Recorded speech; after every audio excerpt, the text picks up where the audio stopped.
Trump लगातार ये दावा करते रहे हैं कि इस जंग में ईरान इस कदर बर्बाद हो चुका है कि उसे दोबारा आज की स्थिति में लौटने के लिए 20 सालों का वक्त लगेगा।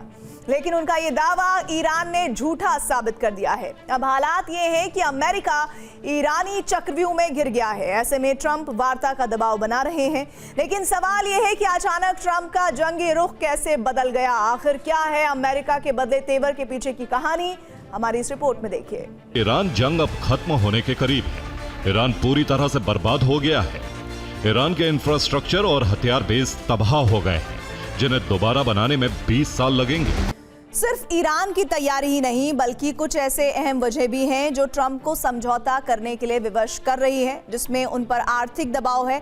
अरबों डॉलर का नुकसान हो रहा है इस वक्त अमेरिका को, और डोनाल्ड ट्रंप इस बात से बहुत अच्छी तरह से वाकिफ हैं। राजनीतिक दबाव भी उन पर है, जिसमें विरोधी दल लगातार उन पर दबाव बना रहे हैं और ये बताने की कोशिश कर रहे हैं कि किस तरह से आपने एक बहुत बड़ा फैसला जो कि गलत है ले लिया है। वहीं अब ट्रंप पर राजनीतिक दबाव बढ़ रहा है। इसके अलावा आर्थिक दबाव भी है। यूएस अर्थव्यवस्था चरमरा गई है, उस पर बहुत ज्यादा असर पड़ता हुआ दिख रहा है। लोगों में जन आक्रोश है। राजनीतिक दबाव क्या है? मिड टर्म चुनाव का दबाव, ये लगातार कहा जा रहा है। जिस तरह से विपक्षी डोनाल्ड ट्रंप पर हावी हैं, मिड टर्म चुनाव में उनकी पार्टी को नुकसान न पहुंच जाए, इस बात की आशंका बरकरार है। वहीं ट्रंप अब जंग लंबा नहीं खींचना चाहते हैं, क्योंकि अगर ऐसा हो जाता है तो जंग का विस्तार होगा, जिसमें रूस, चीन और अरब के जो देश हैं वो शामिल हो सकते हैं। इसके अलावा इसका एक और जो मकसद है, जो असर है, वो क्या होगा?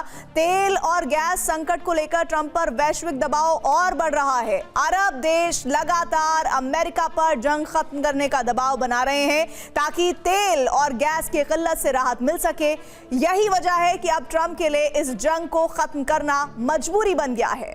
भीतर खाने चीन और रूस ईरान को मदद दे रहे हैं। ईरान तक इंटेलिजेंस इनपुट पहुंचा रहे हैं। एक तरफ चीन सैटेलाइट से लोकेशन की जानकारी दे रहा है, तो दूसरी तरफ रूस ईरान को हथियार और ड्रोन्स की सप्लाई कर रहा है। इस युद्ध में हुए नुकसान पर रिपोर्ट है कि चीन के सैटेलाइट का इस्तेमाल करके ईरान ने अमेरिकी ठिकानों पर हमले किए हैं। इन हमलों से अमेरिका को बड़ा नुकसान उठाना पड़ा है। ईरानी मिसाइलें और चीन के सैटेलाइट का गठजोड़ अमेरिका के लिए घातक बन गया है और सुपर पावर की साख पर सवाल उठने लगे हैं। ट्रंप की मुश्किल सिर्फ ईरान नहीं है, बल्कि ईरान को बैकडोर से चीन और रूस जैसे देशों की मदद मिलना भी है। वहीं इस जंग में अमेरिका का साथ न तो अरब देश दे रहे हैं और न ही नेटो देश। ऐसे में अकेले पड़े ट्रंप के पास समझौते के अलावा कोई विकल्प नजर नहीं आता।